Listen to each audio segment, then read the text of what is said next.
তানজিমুল উম্মাহ হিফজ মাদ্রাসার মিরপুর শাখার শিক্ষার্থী জমজম ইসলাম রাতুলকে সামিউল আহসান কানন, আবদুল্লাহ আল মামুন মাদ্রাসার পঞ্চম তলার দরজা বন্ধ করে প্লাস্টিকের ঝাড়ু দিয়ে মারধর করে।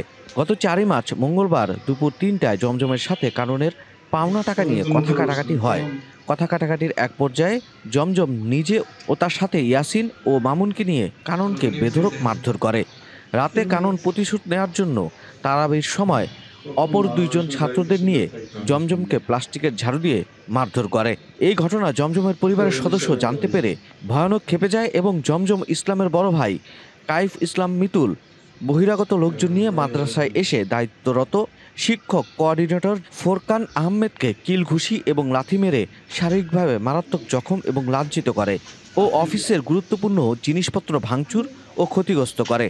এর প্রেক্ষিতে মাদ্রাসা কর্তৃপক্ষ আহতের ছাত্রের বাসায় যান এবং বিষয়টি নিয়ে সুরাহার চেষ্টা করেন।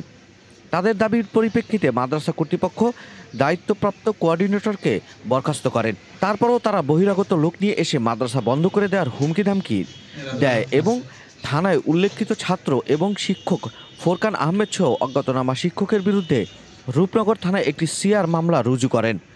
মামলার তারিখ 7/3/2025, ধারা 342, 323, 325, 506, 109, 34 পেনাল কোড 1860। উক্ত জমজম ইসলামের ভাই কাইফ ইসলাম মিতুল বহিরাগতদের নিয়ে মাদ্রাসা বন্ধ করে দেওয়া এবং শিক্ষকদের মারার হুমকি ধামকি প্রদান করে। এর প্রেক্ষিতে মাদ্রাসা কর্তৃপক্ষ মামলার প্রস্তুতি গ্রহণ করেছেন বলে সাংবাদিকদের অবহিত করেছে মাদ্রাসা কর্তৃপক্ষ। এ ব্যাপারে রূপনগর থানায় যোগাযোগ করা হলে থানার ভারপ্রাপ্ত কর্মকর্তা মোহাম্মদ মোকাম্মেল হোসেন গণমাধ্যমকে ঘটনার সত্যতা স্বীকার করেন এবং মামলার তদন্ত চলছে বলে জানান।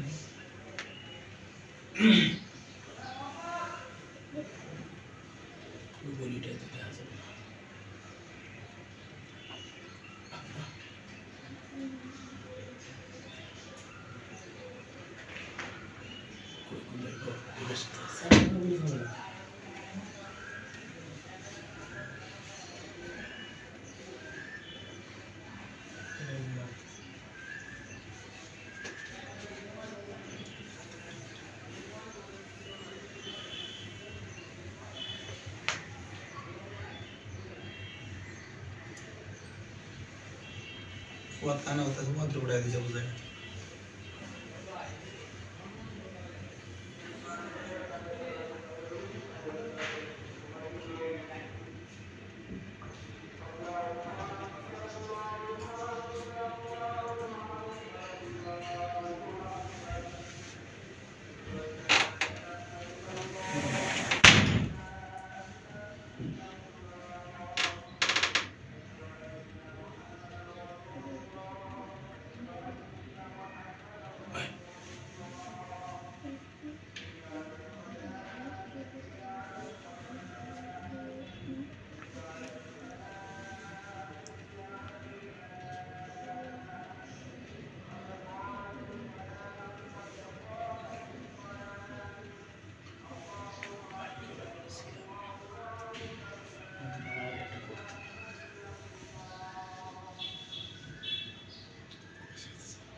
একটা সেল ऊपर গেছে কিন্তু কুস্তি